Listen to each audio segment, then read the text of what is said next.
how to set overlay and voice control on iPhone X. And okay guys, here in your mobile phone, go to settings.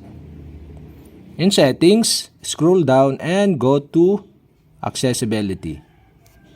In accessibility, here in physical and motor section, you can see the voice control. And okay guys, you'll have to do is go to voice control. In voice control, okay, scroll down and continuous overlay. You can see the overlay. And the overlay is set into none. You can set the overlay by tap this. And you can see the option. And the overlay is set into none.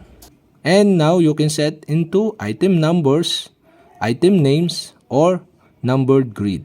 And for my example, I set the overlay into item name. And if you select the item names, you can set the automatic dimming.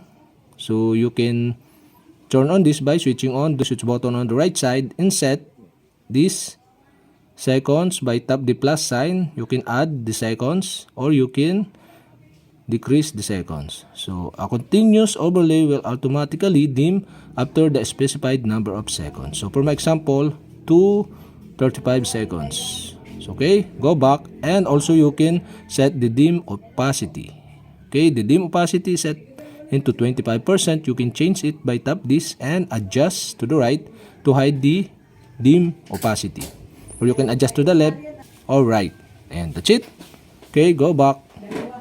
And okay guys, that's it. We have successfully set the overlay in voice control on iPhone X.